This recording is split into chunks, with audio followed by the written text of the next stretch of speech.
This is Rogers TV.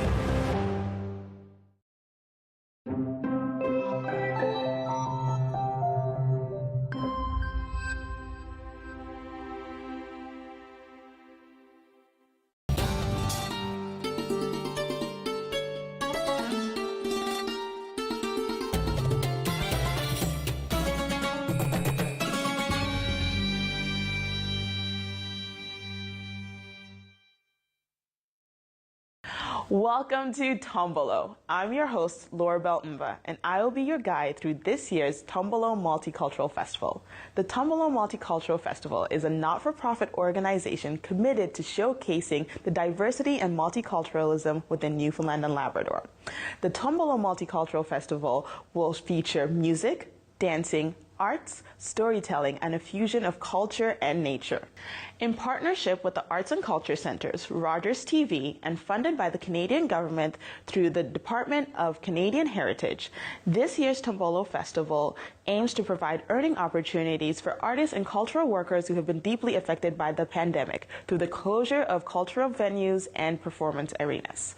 This show will bring the Tombolo Multicultural Festival to you in the safety of your home through television and internet sources. That way you can enjoy the multitude of culture and diversity our province has to offer.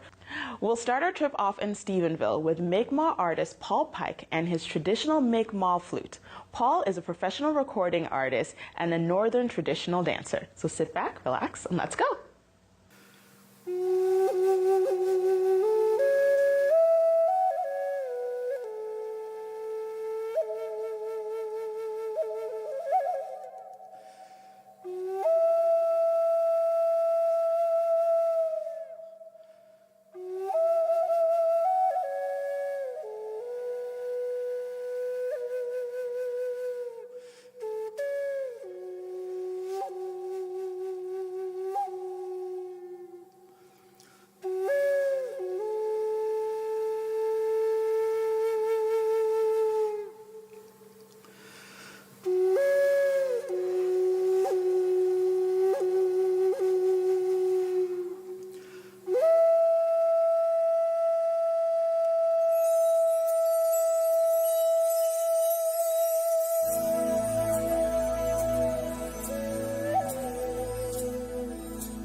Thank you so much for that wonderful performance, Paul. We're now going to be joined by Dun Dunphy, who is going to be taking us on an adventure through Stephenville Crossing, reliving some of his favorite childhood memories. Dun is a retired geologist, educator, and actor. Over the last 12 years, Don has honed his skills in the arts of grinding, sanding, and polishing local rocks and gemstones for his works. He will be presenting to us a story called Throwing Stones. I was telling my son about the things that we'd done once the nuns let us go for the year. Home like rockets we'd fly, shed that white shirt and bow tie, and it's, let's see that report card, my dear. Whether you'd pass or you'd fail, you were still clear of that jail. 10 weeks of glorious fun lay ahead. We'd play hockey or baseball or do nothing at all, but we'd seldom lay around in the bed. No Game Boy or Xbox or such video games, no internet, no cable TV. His eyes opened wide and he said rather snide, "How boring, now how could that be?" Says I, "Sure, growing up in the crossing, there was lots of good fun to be had. Whether there was rain or 'twas fair, you had not a care, except perhaps a ball hockey loss made you mad. Fishing off Rocky Point, a trip up to Indian Head Pond, or to the old bridge at the Gut for a look. We'd dig worms at White's Farm and then fish in those drawns, or perhaps pass Black Duck to Trout Brook. We'd catch sea trout and mud trout and mackerel and cod with a push button or open face reel on the rod. There was smelts and tom cod, course, lots of salmon peel and sculpin skates, flatfish, and the occasional eel. Now, the term mad cow had a different meaning, I allow, as we'd shoot pellets at Parsons's herd. Simply running across his field could some danger there yield, or you might simply step into a turd. An old hockey stick, some elastics and nails, and a clothespin then used for a trigger, made a weapon so cruel in the hands of some fool, would welt your backside if he knew how to rig her. Then there was Lou, man o' war, frozen tag, and much more, but hopscotch was mainly for girls. And you wouldn't be caught fraternizing with that lot till you grew up and liked long hair and curls. He said, "Sounds like fun, Dad, and most not so bad." Says I, "Of course, there's things best untold and unknowns. But the best time of all, sure, was hardly nothing at all. Just the time that we spent throwing stones." Yep, throwing stones, chucking rocks from the shore or the dock, sometimes there for hours upon end. You could play it alone, away or near home, and it caused not a penny to spend. You'd skip flat ones and then count 7, 8, 9, 10, and then another one, and so on and on. If there was nothing else to do, sure, it didn't matter to you, just so long as the pond remained calm. Then you'd throw one straight up. It'd cut the water with a we'd call that cutthroat when done right. The highest, you know, would land with least show, and you'd throw it with all of your might. Then there were targets, like bottles, tin cans, or just trees, yellow hammers or robins, black-capped chickadees. You'd throw some while standing and some from down on your knees. From a specified distance, you begin a contest. Throw a dozen or more, and you'd stop for a rest. When you got tired of throwing because your arm got too sore, you'd bat some with sticks and then throw some more. Now, in the crossing, as its name indicates, there was always a train, and we'd line up in rows and we'd take careful aim. That Newfie bullet, it wasn't that fast. Pickety-pack, pack, pack, pack with the rocks we would blast. Of course, there was some thrown in anger. Let's not forget, there's one long-lived spat we all know of, I bet. We'd meet the Protestants on the bog between two schools and stand there and throw at each other like fools. That one was solved back in '68. Amalgamation helped put an end to that hate. Now the Catholics and Protestants here get along, but elsewhere in the world, similar hatreds live on. Now, there was one guy from down at the end of my street. At throwing, there's no one around he'd not beat, and to say he was talented, I would be remiss. And to describe him, I'd have to say something like this. He had arms about this long, and he had fingers like that, and he'd pick up a rock, whether 'twas round or 'twas flat, and he'd heave it with ease and with grace and with style. And by jumpins, I swear, he could pitch it a mile. And accurate? My jumpins. He could take knots out of trees or take flowers out from underneath bumblebees. With one stone could he take down the insulator from a power line pole, much to the dismay of linesmen like my brother Noel. He'd say, all right now, boss, who could hit that tree? And of a dozen, I'd get perhaps a couple or three, but him, he'd always get at least 9 out of 10. And on another attempt, he could do it again. You know, you would throw at a seagull, but it would duck it somehow. Its scavenger quickness just wouldn't allow. But him, he had a way. He knew what to do. Sure, once, with a ricochet, I saw him get 2. You know, he once threw a rock up. It seemed to go up for miles. I believe that's what loosened the space shuttle's tiles. And these skills were transferred, oh yes, to such things as marbles, softball, and darts, and other important things. Sure, he once threw a softball up with great skill. It got caught in a updraft and was carried over the hill, sailed over Indian Head, just missed the stack on the mill, and flattened the truck when it landed in Stephenville. Yes, he became quite a legend for his talents around, and if he'd have tried, sure, he'd have become world-renowned, but alas, of his abilities little is known, except of course what you've learned here in this little poem. So, I'll always remember those warm summer days and how we amused ourselves in so many ways. But what I'll always remember and think of so dear is throwing rocks with my friends in the summer each year. Is that true? He said, Dad. Why, that all sounds so rad. Can you show me that cutthroat again? With a wink and a smile, we threw for a while, and we talked more about times back when. And we are joined now by Ms. Zainab Jarrett, Director of the Tombolo Multicultural Festival of Newfoundland and Labrador. Zainab, thank you for joining us. Thank you for having me. It's my absolute pleasure. So, letting our guests know, so how long have you been Director of the Tombolo Multicultural Festival?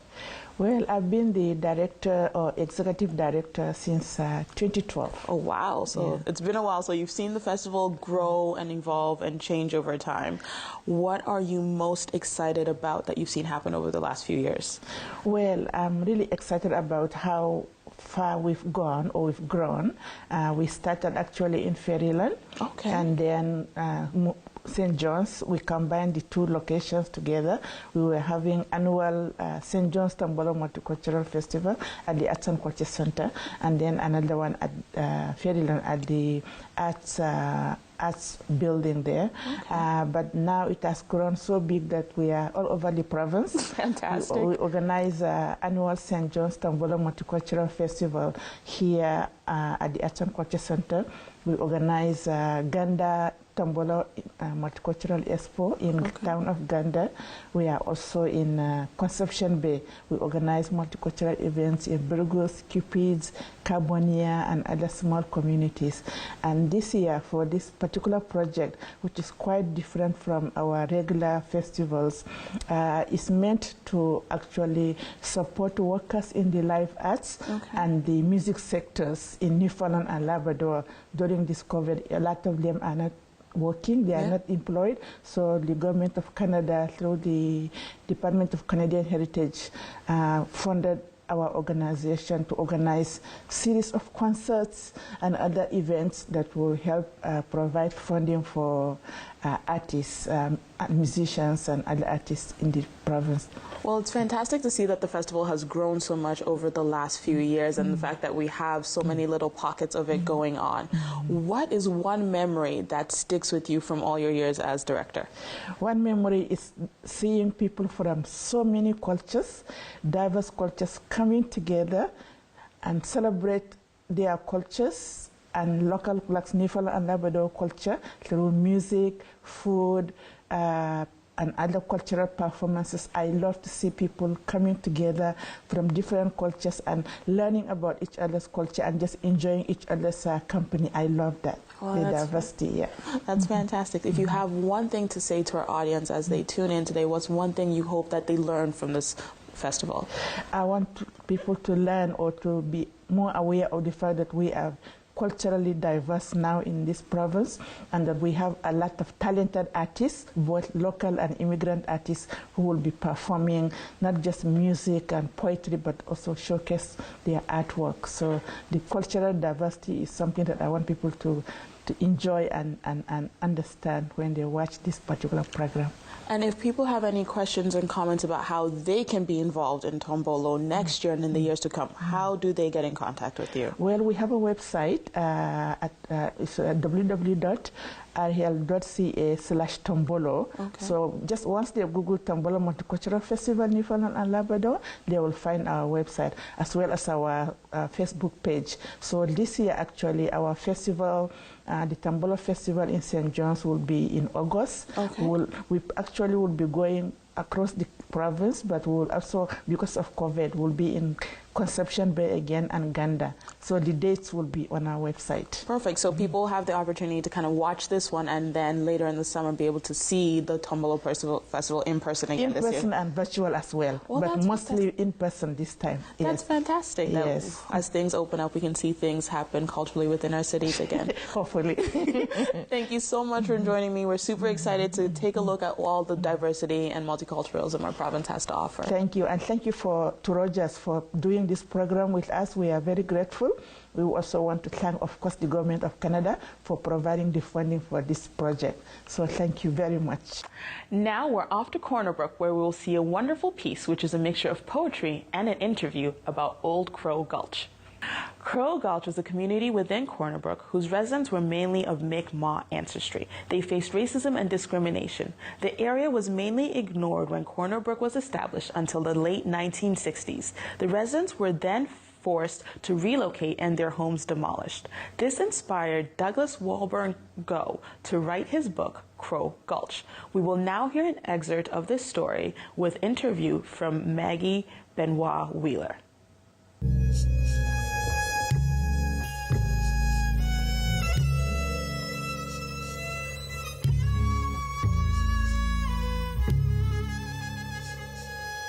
Well, I can start with we came in from Stephenville Crossing, and me and Dad and Mom and my brother Joey. Yes. Just only had two of us in. My older sister was already in here, living with my grandparents on Fisher's Road, and just down from the Gulch. Yes. So we moved in 1951, and we went to live with our grandparents down in Fisher, down on Pier Road. Okay. So Dad said, well, you know, he went up on this hill, on a big hill, and was flat and everything, nobody's land. So he said, well, we're going to build a home up there. Ella and Rudy. She loved his swagger. The bigger-than-I-look way he entered the room, somehow underlined with respect. He found himself looking at his feet, stealing glances. Nerves flooding his chest when their eyes met. Her brothers teased her for having a few extra beer to offer. Anything to delay his leaving. Hard truth was, she had nothing to her name outside 8 kids and a shack that let light in at the corners. Didn't matter. He fell for her like a stone, left the valley to start over. He loved the raw honesty, how they earned every scrap. Eventually, they moved on up to Dunfield Park, oil heat and running water like winning the lottery. After Ella died, he'd drink cup after cup of tea. Always let the kettle scream a few minutes past boiling as he blank stared the kitchen window. Us wondering what he was waiting for, if he was going deaf. He kept getting hit by cars. Magnetic, we joked. He had to be. He was just different. Spent his last years like that, deflated. The few photographs of them together, kitchen table littered with bottles, ashtrays, stray playing cards, her slender hand holding a half-smoked Rothmans, giant glasses magnifying her dark eyes, yet still outshone by her grin. His thick hand draped lazily over her shoulder, a wild look in his eye, ready to correct someone's local history. She'd let him speak, then tell how it really happened. Together, in their favorite way, surrounded by friends, stories, enough to keep tomorrow at bay a little longer. We was all there, and we had happy times down there. We had hard times and that. Yes. But we made a community out of it, a little hometown for us. We never paid no taxes or nothing.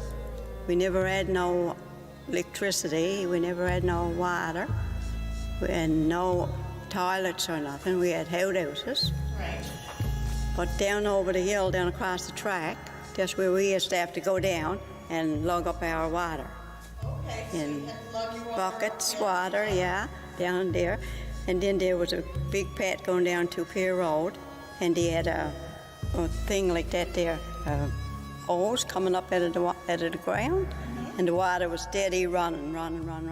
That's where we used to get our drinking water. Right. From there, and lug that up over the hill.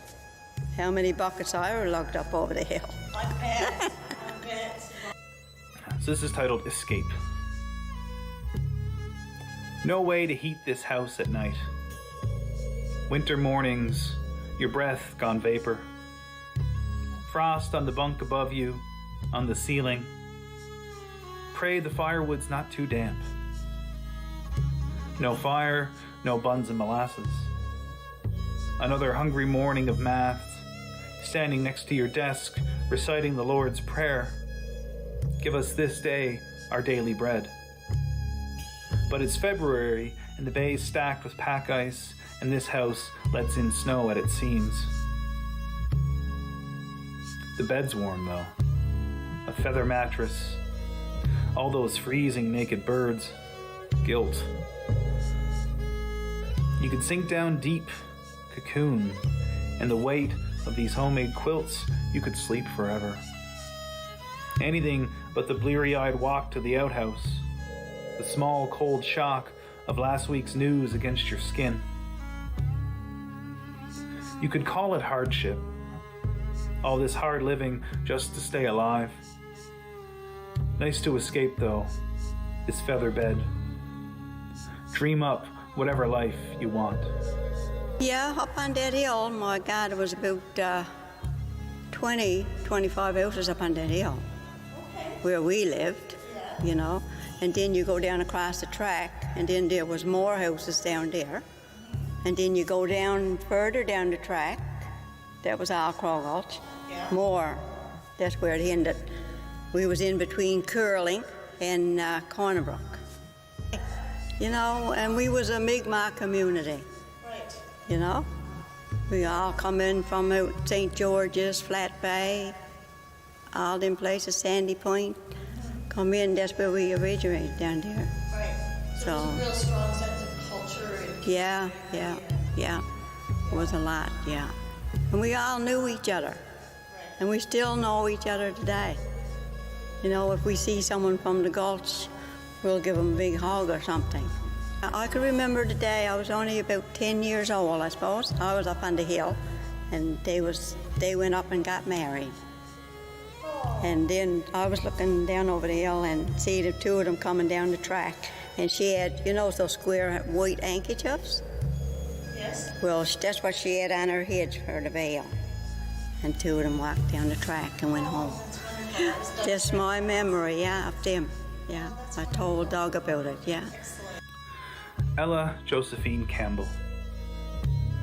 Slim, slight. Sinew and bird bones. Cords of her hands like spruce roots. came from Ship Cove to Crow Gulch with little more than the child inside her. Landed in a small shack flanked by an outhouse, train tracks. Made it work. Had to. No surviving a place like this without some acceptance, some yield to the blunt force of what must be done. She lived for a dance on the weekend, or a game of bingo during the week. Draped in her favorite sweater, blue-green swirls on black, 3 times her size. Costume pearls with earrings to match. Heading down to the palace, all tobacco smoke and last week's gossip. The night she won, she dropped by the Paternick Lounge to chat with her brothers. A quick rum and coke. Warms the blood for the walk home, she'd say. Get her in the woods, and she was all business. The frantic flick of the rod whipped the hackle off the fly long before a trout ever could. Her peals of laughter against the far shore. No smooth arcs or figure-8 false casts, just enough line in the water to get wet. A woman most at home, without ceilings, without walls. My memory of down there on the hill is in the winter time, jumping off the rocks and going down in the snow and that. And in the summertime, we had a old-time bike, like, and going from one side of the hill over to the other side. We was never allowed up on the road with the bike. Right. Because they were too dangerous. And for our wood, well, you know where we got our wood at? From Bowaters, lug it up over the hill and chop it up. So me and my brother used to saw up the big piles of wood. Yeah, and there's still wood down there now in the yards. Yes. We used to go down across the track, and they used to have a great big chute from the track down in the water, and the train come and take the wood off with the pulp pick and throw it down in the water. And this is where the booms was. That's where we used to go down on the booms and jump off for swimming on the booms.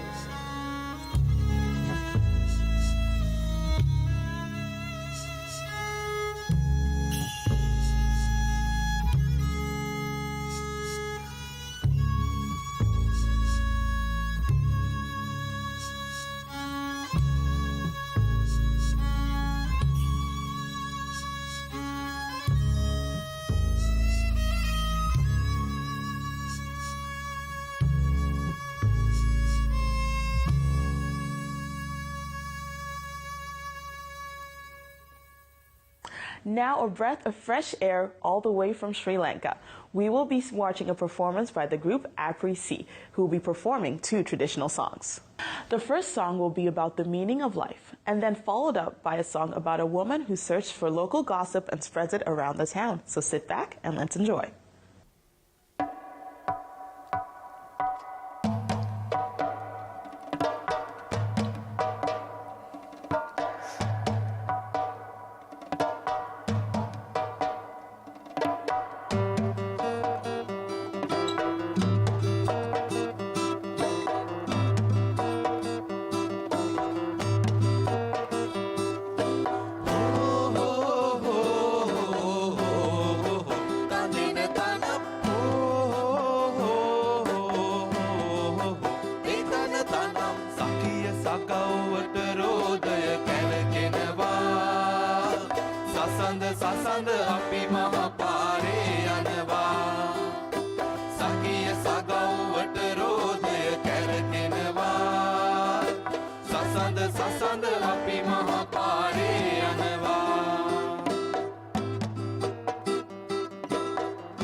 සසඳ දිය මතු පිට තිබෙයි කොළ දිය මතු පිට තිබෙයි ගොල ගලෙලි හයි වැසට පිණි බබා මෝරණ කැකුළු මල අහ ඔහො මස්තක ඉන්ට මුතු කුඩයකින් ලොම් මල තඳෙන තනම් මස්තක ඉන්ට මුතු කුඩයකින් ලොම් මල සකිය සගව්වට රෝදය කැරකෙනවා සසඳ සසඳ අපි මහ පාරේ යනවා සකිය සගව්වට රෝදය කැරකෙනවා සසඳ සසඳ අපි මහ පාරේ යනවා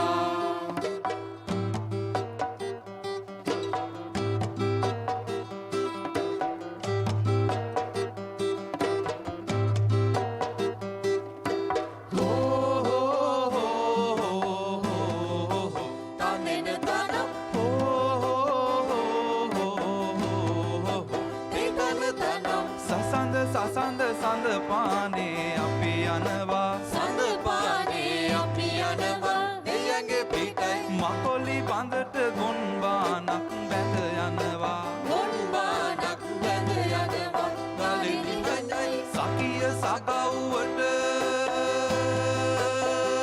රෝදය කරගෙනවා ඔහො තත් කැකුලට නාරම් මල ලත වෙනවා තඳින තනම් දත් කැකුලට නාරම් මල ලත වෙනවා සකිය සගව්වට රෝදය කැරකෙනවා සසඳ සසඳ අපි මහ පාරේ යනවා සකිය සගව්වට රෝදය කැරකෙනවා සසඳ සසඳ අපි මහ පාරේ යනවා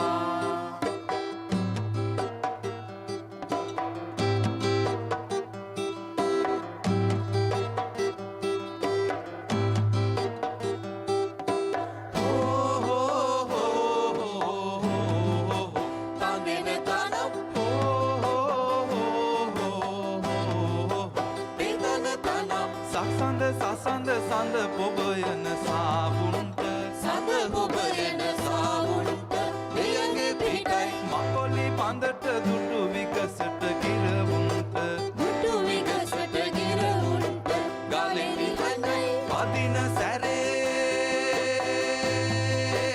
රොන්ගෙන යන බඹරුන්ට වරටි කිරෝ සත් සමුදුර පීනන්ට තදින තනම් වරටි කිරෝ සත් සමුදුර පීනන්ට සකිය සගව්වට රෝදය කැරගෙනවා සසඳ සසඳ අපි මහ පාරේ යනවා සකිය සගව්වට රෝදය කැරගෙනවා සසඳ සසඳ අපි මහ පාරේ යනවා සකිය සගව්වට රෝදය සකිය සගව්වට රෝදය කැරගෙනවා අපි මහ පාරේ සසඳ අපි මහ පාරේ සගව්වට රෝදය සකිය සගව්වට රෝදය සසඳ සසඳ අපි මහ පාරේ සසඳ අපි මහ පාරේ සගව්වට රෝදය කැරගෙනවා සසඳ සසඳ අපි මහ පාරේ සසඳ අපි මහ පාරේ සකිය සගව්වට රෝදය කැරගෙනවා සසඳ සසඳ අපි මහ පාරේ සසඳ අපි මහ පාරේ සකිය සගව්වට රෝදය කැරගෙනවා සසඳ සසඳ අපි මහ පාරේ යනවා සකිය සගව්වට රෝදය කැරගෙනවා සසඳ සසඳ අපි මහ පාරේ යනවා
ගෙන්න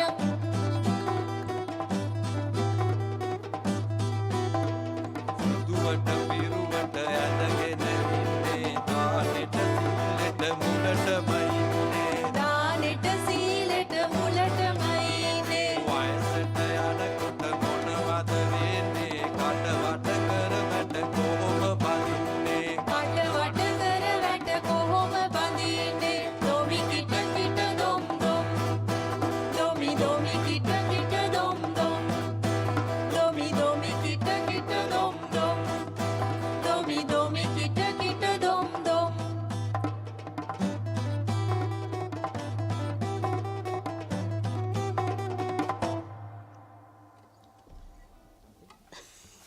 Santiago is the artistic director of Todos Productions. Santiago Guzman and Vanessa Cardoso Whalen are collecting stories from immigrants and refugees for a dramatic script now tentatively named Newfoundlanded. The idea for Newfoundlanded was born when Santiago realized how little to no diversity was presented on the local stages of Newfoundland and Labrador. Hello, my name is Santiago Guzman. My pronouns are he and him, and I am a theater creator and filmmaker originally from Metepec, Mexico, but now living in beautiful St. John's, Newfoundland and Labrador. And I am the artistic director for Todos Productions, a theater group that focuses on supporting, producing, and developing the work of underrepresented artists in this community, such as Black, Indigenous, people of color, people with disabilities, the 2S LGBTQIA+ community, and landed immigrants. And the project that we have been working on through the Arts Connector program is tentatively called Newfoundlanded, which is a documentary theater piece about immigrants and refugees in Newfoundland and Labrador. I started thinking about this project around 2019 when I first moved to St. John's. And it was because I realized that there was not a lot of diversity on our local stages. Specifically, my identity as an immigrant was not reflected on stage. So one of the reasons why I felt like that was not happening was because there was not a lot of people working on writing these stories for the stage. In my way of navigating this, because for myself as a playwright, one of the things that I thought was that I really wanted to capture lived experiences outside of my own. So I was interested in documentary theater. And I thought that that was a way for us to really capture the voices and the essence of Newfoundlanders and Labradorians that have made this place home, just like me, that traditionally don't see themselves represented on stage. And we engaged in a very long process, and it's still a work in progress, where we interview immigrants and refugees about their experiences in Newfoundland and Labrador. What does home means to them? What does it look like? What does it feel like? And to tell us stories about Newfoundland and Labrador from their perspective. And what we're doing is that we're taking those reflections and thoughts and commentary into a play. And this is a way for us to document their experiences and really honor how vibrant and diverse Newfoundland and Labrador has always been. And this project started back in 2002. Was it 2020? Oh. This project began, the ideation of the project began in 2020, and because of the pandemic, still ongoing pandemic, we had to change the way that we were operating. We were originally intending to travel across Newfoundland and Labrador to interview these immigrants and refugees, but of course, because of the pandemic, we couldn't do it. And we still were able to host these interviews online, and it was very fruitful, and it was so beautiful to reach out to all of those outside of St. John's. We interviewed people in Corner Brook and Pasadena, in Central, It was very, very great to be able to do some outreach, and as well as Labrador, at least in a digital way. And the team that is currently working with me on this project is Vanessa Cardoso Whalen and Nabila Qureshi. The three of us are using these reflections and stories into creating this new script that we are still working on. And we're hoping to bring these collections of stories to a stage very, very soon. So stay tuned. Karandeep Kaur is from India and currently living in Labrador City. She will be performing a traditional Indian Bhangra. She dances to promote the diversity in dance coming in from India.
Let's listen to a little bit more of Santiago Guzman's journey in Newfoundland and Labrador and his project, Newfoundlanded.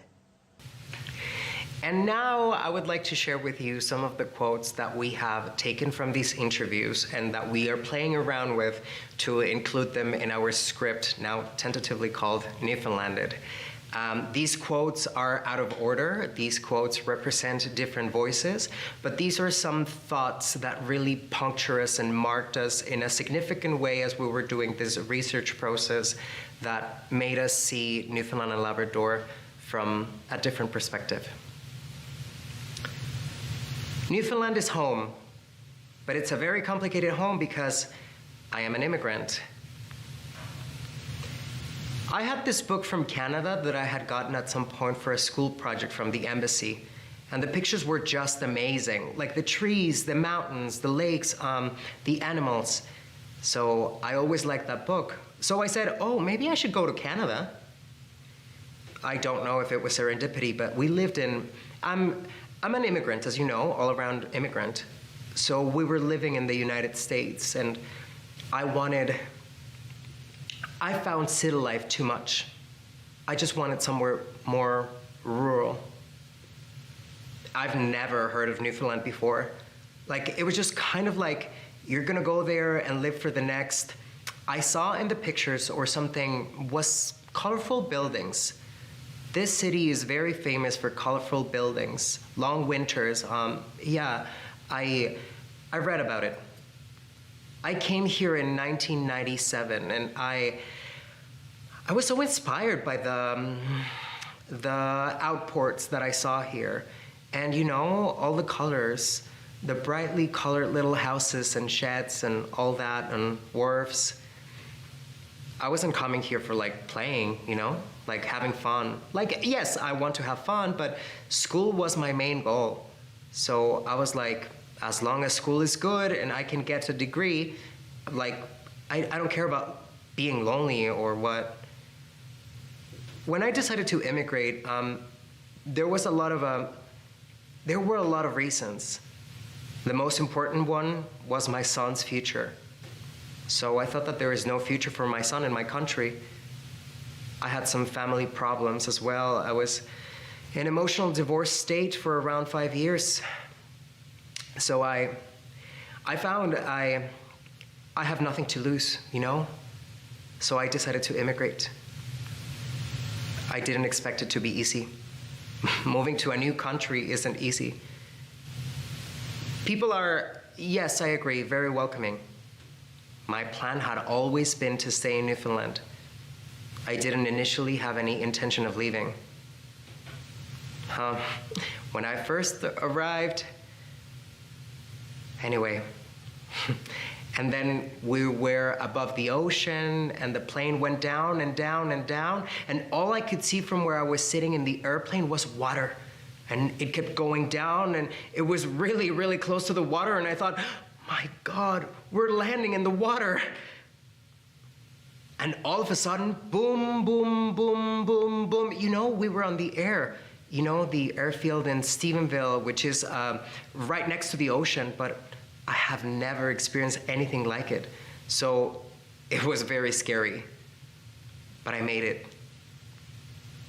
It's such a small place, and everybody knows each other. We don't have that much diversity. If not super diverse, certainly urban in ways that I think St. John's doesn't often get credit for. St. John's is like Hornibrook on asteroids. And I was like, I always say it, don't I? I don't even know how to pronounce this word. Steroids. Steroids. Anyway, here we are. But you get the point. Yeah, that's it. Craig Gowdy was born on the west coast of Newfoundland and Labrador, but has spent the last 30 years living in Grand Falls, Windsor. He works on a wide range of media and art pieces and has completed many murals in the central region. On this occasion, he presents several pieces of the ACC Permanent Canvas exhibit and Project 2000. Hi, and welcome to Gwendolyn Cooper Art Gallery Spaces here at the Gordon Pinson Center for the Arts in Grand Falls, Windsor. My name is Craig Gowdy. I'm currently the president of Canvas, the Central Newfoundland Visual Arts Society. One of our favorite activities as a visual arts organization, of course, would be our exhibits. Our exhibitions, we have them here at the Gwendolyn Cooper Gallery Space, but we recently acquired a new gallery space at the IRMA site. You might better know it as the Salmon Ladder, Environment Resources Management Association on the other side of the Exploits River. And we have exhibits there in the summertime. But over here, right now, presently, we have an exhibit on the wall of our, well, late 2021, 2022 winter exhibit is up. Here, for instance, Alice Dix. Alice was one of the founding members of the Art Society, and Alice works in a lot of different media. You've got here her mixed media pieces and some painting that she's recently done. Here we have a new member, Christina Blanchard, and Christina's exhibiting, I think this is her first exhibit in with us right now. And there we go, Rod Taylor. Rod is right now our exhibits chair on executive. And Rod, as you notice, does a lot of work in stained glass. Then we have Angela Foss. Angela's been a member with Canvas now for a nice while. I'm sure that no stranger to the people in central Newfoundland if you've gone around and seen various of the stores and coffee shops and things like this that Angela has exhibited in over the years. Here's some large pieces by Bob Vardy, quite lovely Newfoundland imagery here, and all of these are large acrylics by Bob's. On this wall, around here, here's again one of our relatively younger members, Pamela Martin Reed, and Pamela's got some very realistic pieces up here. All of these, I think, are her colored pencil and ink, but she works in different media as well. This piece by Bill Dwyer, it's a large watercolor that Bill's worked on here, quite a lovely piece. I think he did this one from an archival photo, if I'm right. Now I'd like to introduce you to two of our best features. They would be our two public collections here at the gallery space. This collection on this wall here and into this corner is what's known as Project 2000. Project 2000, I think, began in around 1985. And the deal at the time, the members had decided they wanted to grow a public collection for the people of central Newfoundland, featuring the work of Newfoundland and Labrador born artists. So you had to pass the blood test, born here. And so that kind of limited the scope. And they said by the year 2000, they had hoped they'd have a sizable little collection. They didn't know what they were going to do, but they started. And at the year 2000, when 2000 came, they realized, uh-oh, now what? So they started Project 2000, which I'll show you in a moment. But Project 2000 is a little different in that it's Newfoundland and Labrador born artists, but also Newfoundland artists who came to live and work in Newfoundland and Labrador. Some of them for a long time, some not so much. This one's a little different. I think this is probably the only public collection like this in the province, or probably in the world, like this. And it features Newfoundland and Labrador born artists from all over the province, Newfoundland and Labrador. And I like to think that this is where a good collection came in from all over the place. Up there at the top, you'll notice a piece from Labrador done by Gilbert Hay. Gilbert's probably better known for some of his carvings, but because this was a gallery space and a flat wall, we opted to go for one of Gilbert's prints. A lovely piece here by Brian Lasaga from out on the west coast. A lot of people on the west coast of the island, and actually I think right now internationally, because Brian's work has shown up internationally in some art journals that I've noticed. This piece here, a lot of people come in to see this one here. This is our David Blackwood piece. Oh, here we go. There's a Scott Gowdy, probably related. I know he is. But Scott's in on St. John's and well known in there. Here's a piece that's near and dear to us because this guy came and did a number of workshops with us. This is Jerry Squire's work. Jerry came in and did a number of workshops over the years. I'm trying to think when he was here the last, but anyhow, then we've got a Grant Boland when Grant was up and coming. And when we got this one, Grant may have just finished his I guess, stint over at Granville College at the time. Here we've got a piece from Labrador by Sheila Harvey. And Sheila was also down, did a little workshop with us years ago. So that was Project 2000. Before I begin on Project Canvas, I'm going to point out this. In 2009, the Newfoundland Labrador Arts Council inducted Central Newfoundland Visual Arts Society into their Hall of Honor, which we're really pleased with that year. A little bit of a feather. And as I'm going along with this, it strikes me, I'm almost like dropping names. It is a name-dropping thing. These are significant artists, and this is a significant collection, and we would welcome the world to come and see it. We're really enthusiastic about these. So, this time, Newfoundland and Labrador born, but also Newfoundland and Labrador practiced in. So they're not necessarily born here, but we're happy enough we adopt anybody, CFAs and all. So here we go, Randy Lieb. A lot of people would know Randy's work from over the years. We've got Harold Goodridge, another historical piece in the province, this one here. Then we've got, here's a piece here I want to talk about, Albert Hillier. Albert, for years and years, well known in this town from early on, a well-known photographer, visual artist. But this piece here used to live down at the Legion, but we asked and inquired and then had it refurbished and cleaned up and are only too happy to be exhibiting this piece here proudly of Albert's, and again, one of our touchstones for visual arts here in Grand Falls, Windsor. I'd like to take a moment and speak about this piece. This is done by Tony Power, and a past member of Canvas. We established 2 scholarships in Tony's name a number of years back, and every year we give the 2 scholarships, one for a student beginning their art program, and for another one that's given to students who are continuing already in the program, and we alternate them year after year. So we have 2 scholarships, the Anthony Power scholarships that we award for students doing the fine art program, and recently we turned that into a college degree granting thing as well. So our 2 scholarships in Tony's name. And as I come along, so we've got some other pieces here. Here's a piece done by Stuart Montgomery. Stuart used to be on the West Coast, but then moved into the East Coast for the latter days of his life. This is a piece by Michael Pittman. Michael came to town a number of years ago and settled in, and very much an up-and-coming, well, not up-and-coming, he's established now, visual artist in, I will call it, in the national circles.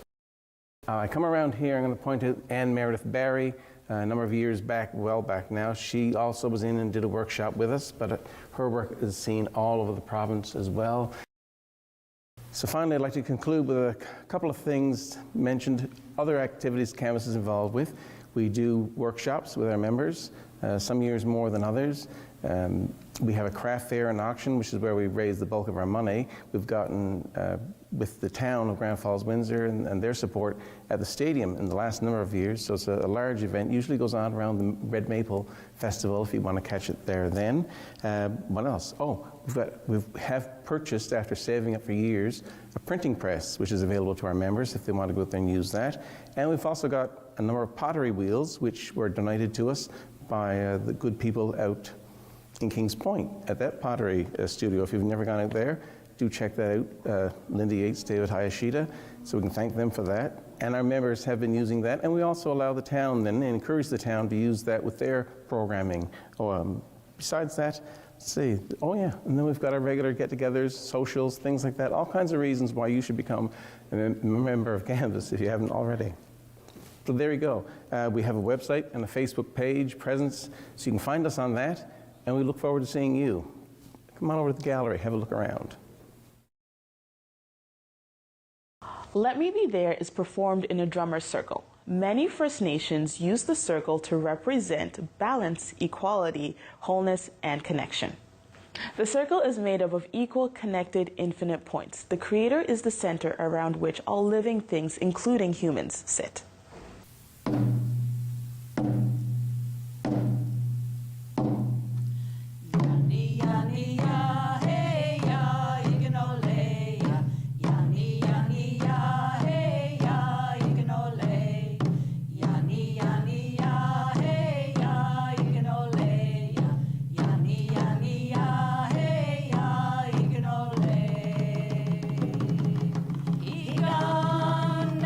Together.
Abstract is a project with Filipino roots because all the members are from the Philippines and have been playing together for 6 months. Because they have the same musical influences, they understood immediately what style of music they wanted to play.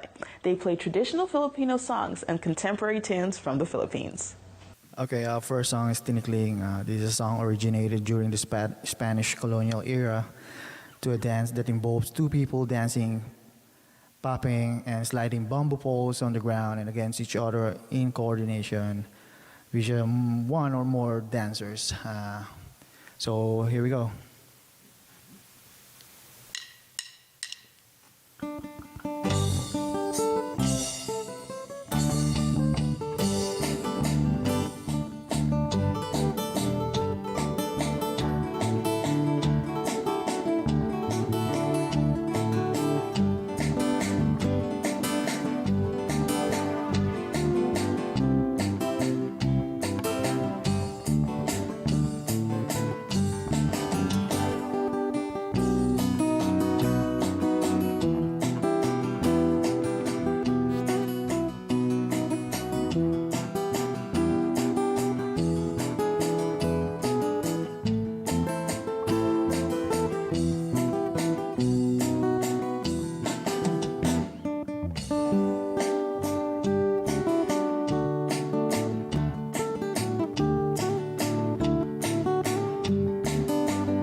Our next song is Kanlungan, which is called Shelter. It's a song composer and sung by Noel Cabangon, which is also a folk singer, and it was released on 2009. This song has various meaning, thoughts, and message. It is about reminisce that give us feeling of nostalgia, very heartwarming, that will tickles the tears you have been hiding in your heart.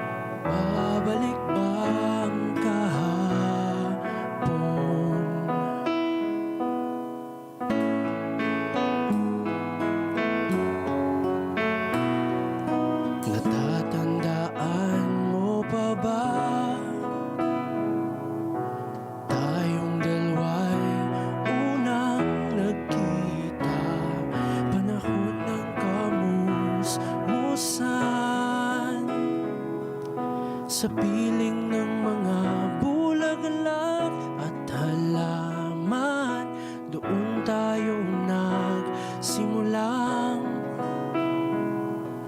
mangarap at tumulong. Natatandaan mo ba ba?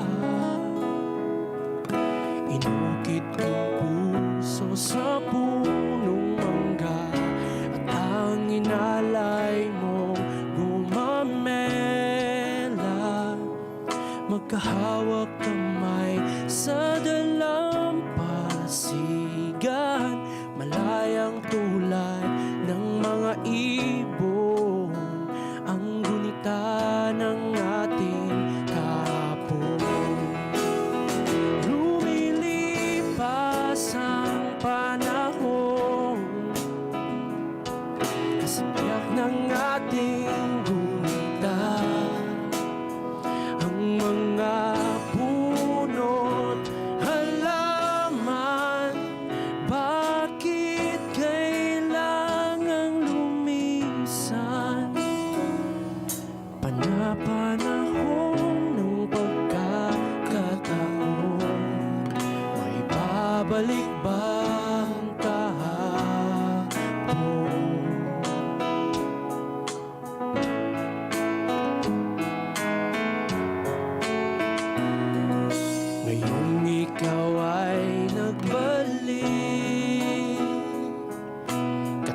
Tulad ko rin ng iyong pananabik, makita ang dating kanlungan, tahanan ng ating tula, pangarap ngayon ay naglaho na. Saan hanapin pa? Lumilipas ang panahon, kabiyak ng ating gunita, ang mga puno, halaman, bakit kailangang lumisan? Panapanahon ng pagkakataon, may babalik bang kahapon?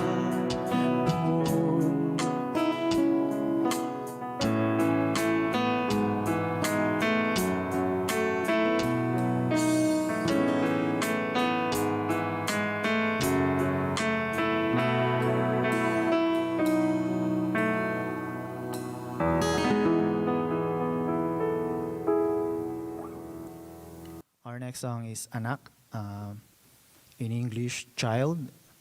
It was released in 1978, a Tagalog song written by Filipino folk singer Freddie Aguilar. It became international hit and was translated into 27 languages. The lyrics speak of Filipino family values. The artist composed this song as an apology and having remorse to his parents.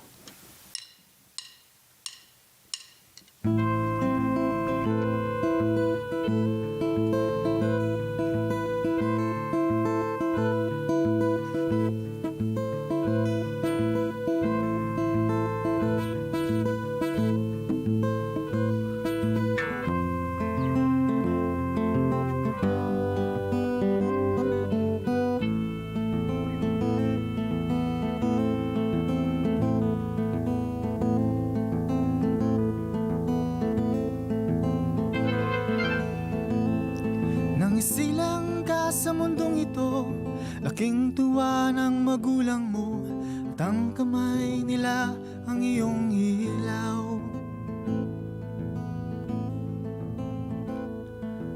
Ang nanay at tatay mo, di malaman ang gagawin, minamasdan pati pagtulog mo. At sa gabing napupuya ng iyong nanay sa pagtimplang gatas mo. At sa umaga na may kalong ka ng iyong amang tuwang-tuwa sa'yo. Ngayon nga'y malaki ka na, nais mo'y maging malaya, di man sila payag, walang magagawa. Ikaw nga'y biglang nagbago, naging matigas ang iyong ulo, at ang payo nila'y sinungay mo. Di mo man lang inisip na ang kanilang ginagawa'y para sa'yo. Pagkat ang nais mo'y matunod ang layaw mo, di mo sila pinapansin. Nagdaan pa ang mga araw at ang landas mo'y naligaw, ikaw ay nalulong sa masamang bisyo. At ang una mong nilapitan ng iyong inang lumuluha, at ang tanong, anak, ba't ka nagkaganyan? At iyong mga matay biglang lumuha nang di mo napapansin. Pagsisisiyan sa isip mo, nalaman mo ika'y nagkamali. Pagsisisihan sa isip mo, nalaman mo ika'y nagkamali. Pagsisisihan sa isip mo, nalaman mo ika'y nagkamali.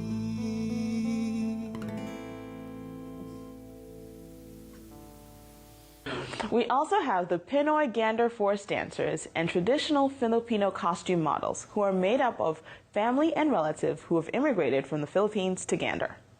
They are going to dance the Pilin Muang Philippines and represent dresses from each province.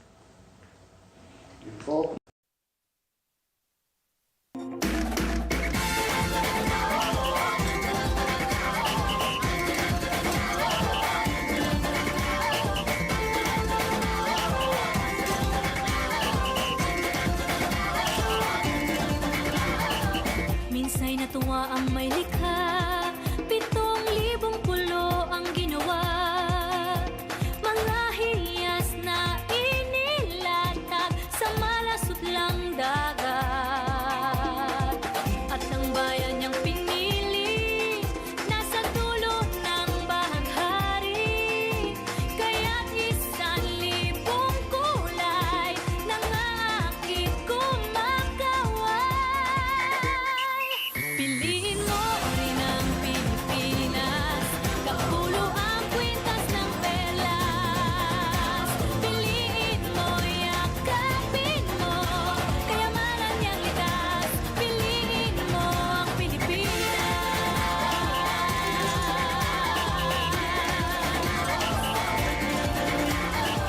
Kasayahang di mapatid, ramdam sa bawat awit. Sama sisig lang indak, mga puso'y lumilipad. Piliin mo rin ang Pilipinas, kapulo ang kwintas ng perlas. Piliin mo, yakapin mo, kayamanan niyang likas. Piliin mo ang Pilipinas.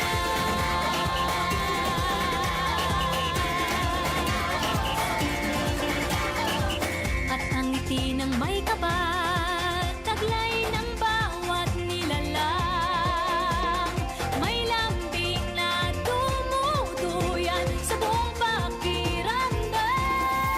Piliin mo rin ang Pilipinas, kapulo ang kwintas ng perlas.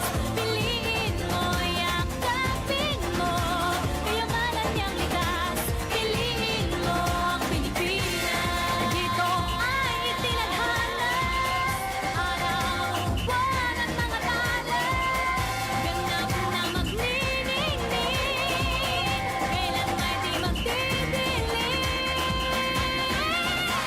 Yeah, if you know what I'm talking about. Suitcase in the house, put the party's out. First choice, first love, if you ask the crowd. Come on, shout it out. Everybody's gonna dance to this. I see the whole road party in the Philippines. Now with Angelique, info bueno on the TV screen. This is like a samba from Manila to Manila with the hitting and drums. Yeah, she shake it up and dance it like no more drama. You shut the gonna choose Philippines, no one other. The world keeps talking, but we ain't walking. We keep on dancing, that's how we rock it. 7,107 islands of PVC pieces of heaven. Piliin mo rin ang Pilipinas. Piliin mo rin ang Pilipinas. Piliin mo rin ang Pilipinas. Piliin mo rin ang Pilipinas. Piliin mo rin ang Pilipinas. Kapulo ang kwintas ng perlas. Piliin mo, yakapin mo, kayamanan niyang likas. Piliin mo ang Pilipinas.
I'd like to thank everyone involved, especially the Government of Canada through the Department of Canadian Heritage, the Arts and Culture Centres across the province, Rogers TV, and of course Tombolo and its performance. The show is about you. Our next song is You and Don't Know What to Say. These two songs, which our next song is our version, and we combine it, so it's just like a total of one song. These songs have received several awards during their era. You, sung by our own Basil Valdez, and Don't Know What to Say by Rick Segredo. Both of them is our balladeers in our country.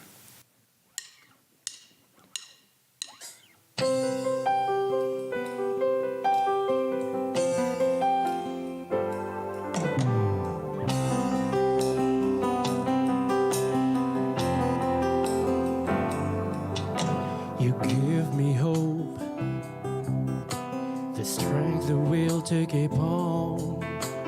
No one else can make me feel this way, and only you can bring out all the best I can do. I believe you turn the tide, make me feel real good inside. You push me up when I'm about to give up. You're on my side when no one seems to listen. And if you go, you know the tears can't help but show. You'll break this heart and tear it apart. Then suddenly the madness starts. It's your smile, your face, your lips that I miss. Those sweet little eyes that stare at me and make me stay. I'm with you through all the way, 'cause it's you who feels the emptiness in me. It changes everything I see when I know I've got you with me.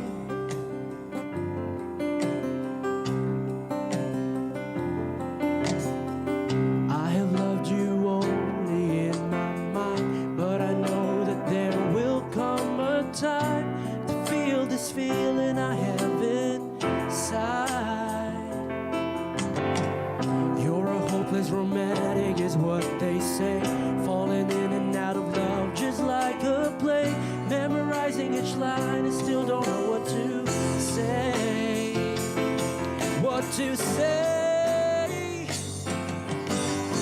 Don't know what to do whenever you are near. Don't know what to say. My heart is floating in tears. When you pass by, I could fly. Every minute, every second of the day, I dream of you in the most special way. You're beside me all the time. All the time. All the time. It's your smile, your face, your lips that I miss.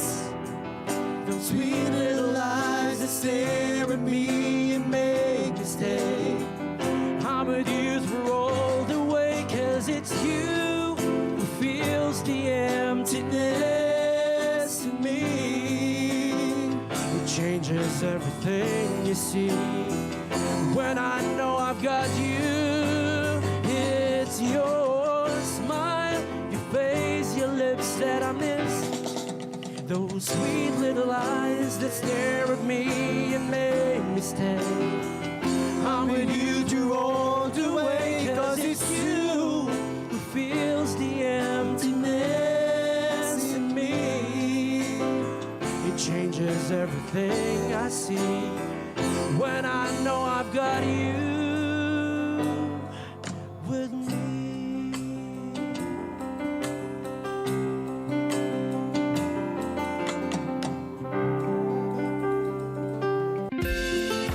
If you have a comment about this program, we'd love to hear it. Email or call us, or send us your feedback through social media.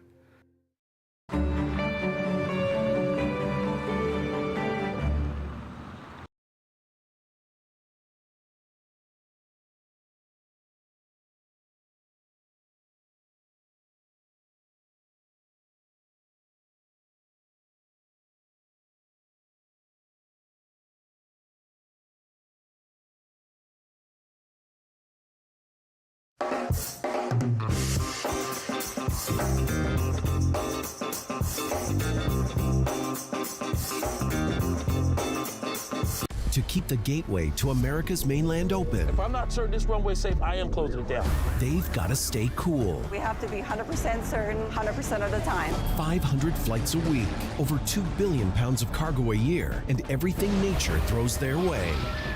When shutting down isn't an option, the stakes are sky high. Anybody that tells you they're not scared is lying to you. Ice Airport, Alaska. New season, Fridays at 10 on Smithsonian Channel. Now in free preview. Was that 4 or 5? He's lost count and still thinks he can drive. Do you think he knows that when he is caught and charged with impaired driving, he'll lose his license and a lot more? If he gets in his car, he'll face costs exceeding $20,000. Does he realize he could have a criminal record for his choice to drive? And it could be much worse if he crashes. I wonder what he'll be thinking tomorrow. I'm for have a Holden 1 at 15. Visit ArriveAlive.org to find out more. Arrive Alive. Drive sober.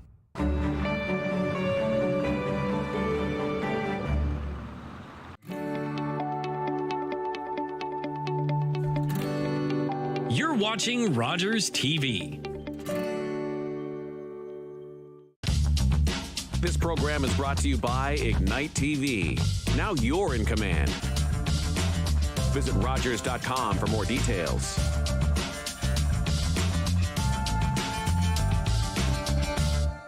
Hi, I'm Danny, and this is my daddy. Hi, and this is my mommy. Hello.